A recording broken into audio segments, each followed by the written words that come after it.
people say all the time, travel changes you.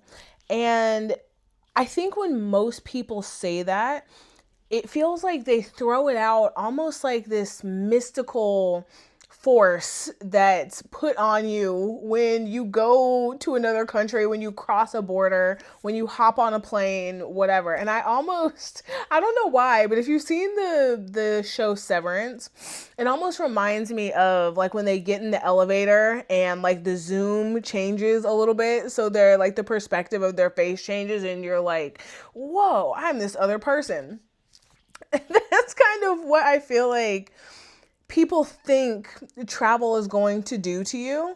And it's so bizarre to me. I have to say, I do think that there are aspects of me that have changed after traveling and especially solo traveling, but it's not in the way that I think most people think about it, in the this fantasy mythical way that a lot of people kind of seem to describe it or think about it as. And I want to talk about that a little bit.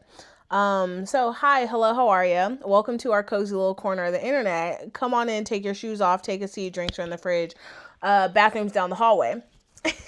My name is Alexis, and I post every single day here on YouTube about all things travel, transformation, and working in tech. So, if that's interesting, hop along for the ride. As an itty bitty channel, it is very important to me that I have more subscribers and just people watching all the way through. It helps the channel a ton. So, let's dive right on into it.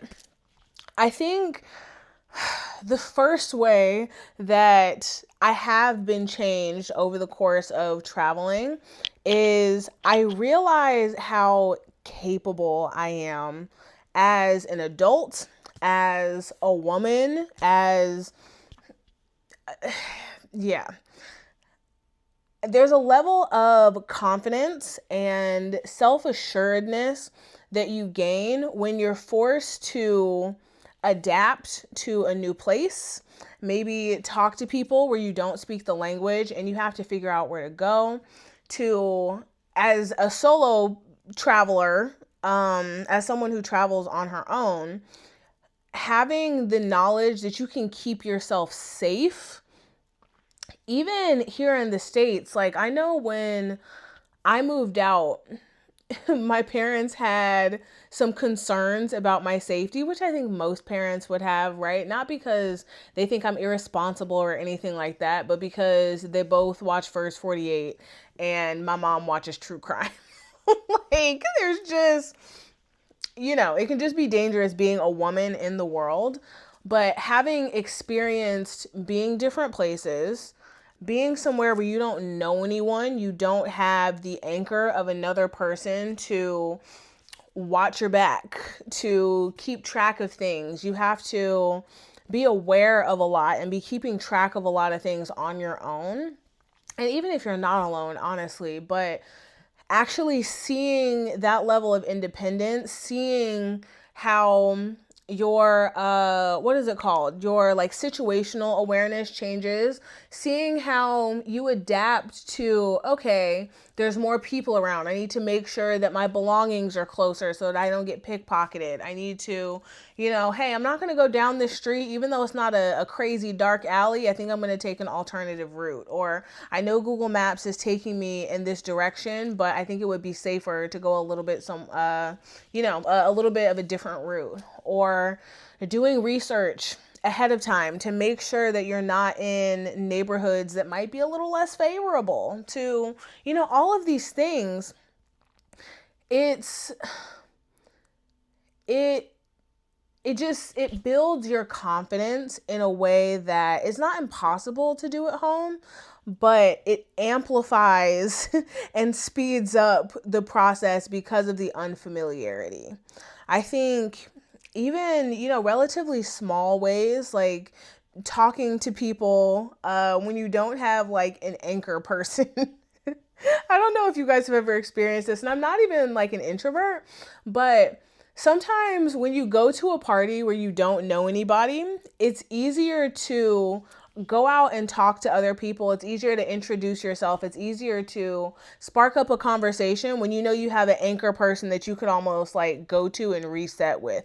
Like, okay, we're going to do a quick little debrief. We're going to have a quick conversation. We're going to check in. We're going to have like a quiet moment on this couch in the corner, whatever, so that I can like reset myself before I force myself to go talk to people again.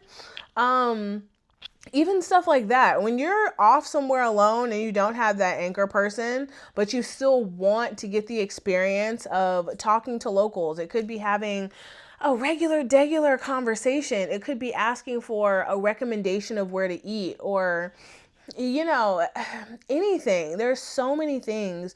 And traveling for me has helped build that confidence. So there are very few things now that I'm not confident that I can do. There are very few things that I have hesitancy around, like whether I have the capability of doing something, getting something done, pushing myself out of my comfort zone. So I think that's one big way. Two, I learned that everything doesn't have to be done my way.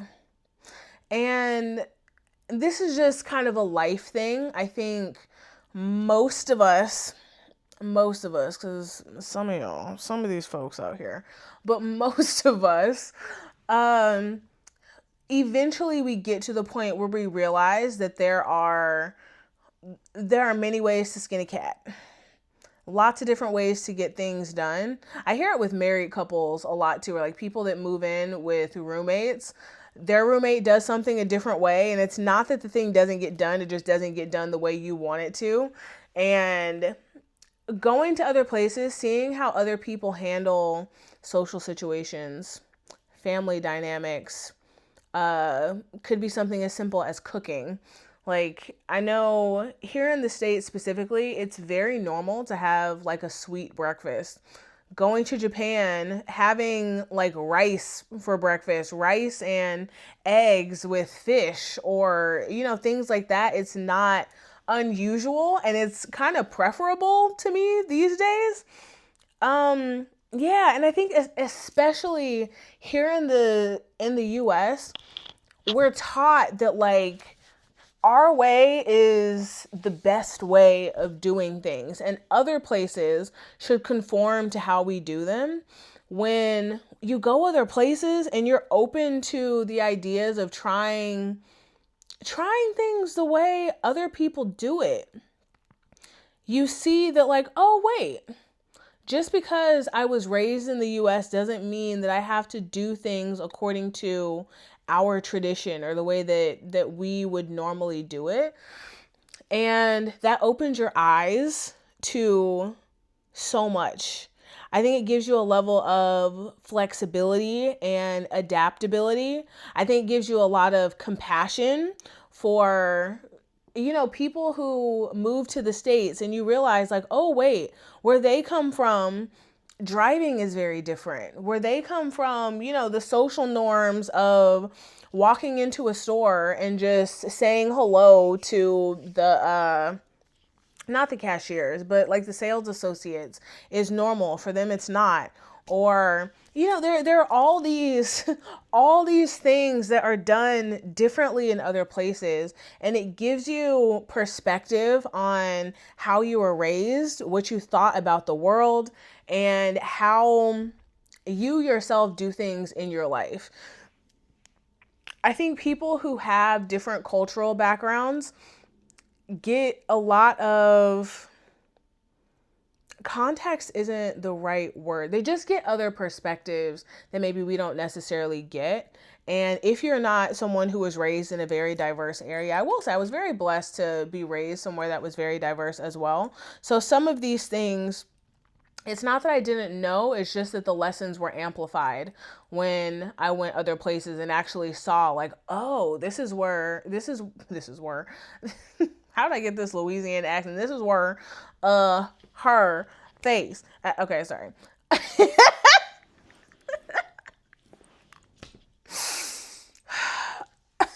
It sounded like Glorilla for 2 seconds. you go other places and you get perspective on like, oh, this person that I went to school with who's from Mexico, this is why he or she does things a certain way. Or, oh, this person in my congregation from Italy, this is why she has such strong opinions about XYZ and this person and that person and that sort of thing. It just it gives you so much context and so much perspective on the world and how things operate, and that things don't have to operate the way that we're used to things operating, the way that just anything usually works. Okay. And lastly, I think I'm hungrier to see more of it now. And hear me out, because obviously most of us were probably raised on, Travel Channel and Discovery Channel. At least I was. Even, sometimes some of the shows like Reading Rainbow will have you in a different place, or what are some of the other ones? What's it's going to bother me. The show, I don't, hold on. You know what? Because oh, it was called, okay. I don't know if you guys remember Sagwa, the Chinese Siamese cat. That's literally what the name of the show was. Is that offensive? Siamese? Anyway, the show was called Sagwa, and it was about this cat that lived in China with her family. I can't remember if her family was like royalty, like the family that owned her was like royalty or whatever, but she would go on all these adventures. Anyway, I think, watching shows that were set in different places around the world, you do get a little bit of that, curiosity and hunger to see places, but it's almost like the difference between you seeing on TV, I don't know, now everybody likes it, but you seeing on TV someone trying, like Anthony Bourdain trying a New York cheesecake for the first time, and he's like, oh my gosh, it's so good, it's this, and it's creamy, and all these things, right? The textures from the crust and all of it.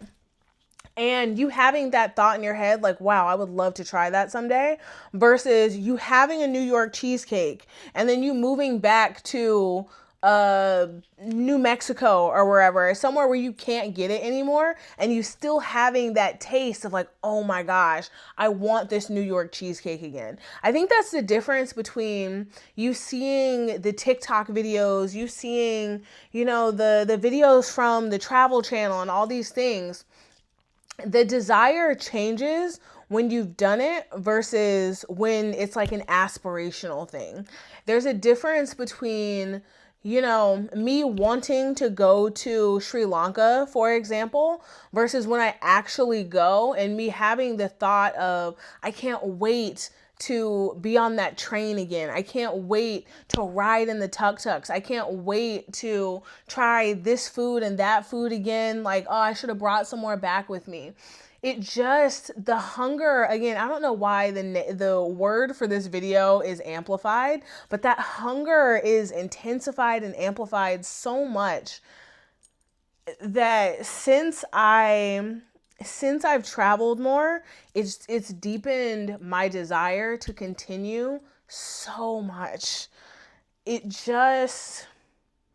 I'm not going to say I think about it like every waking moment, but it does motivate a lot of what I do, that like, wow, I want to see more of our world. I want to experience more of these cultures. I want to taste more of the food. I want to meet more of the people. I want to experience some of these things for myself, and even some of the places that I've been before, wanting to go back and experience some of that again. Like, oh my gosh, there's a pastry shop in Paris. There are so many. There's a bakery and there's a pastry shop that I can't wait to get back to. One of them has, it's not croquembouche, but it's the cream puff with like the cookie top. Oh my God. Oh my God. And then there's a bakery called Liberté, And they have this chocolate bread.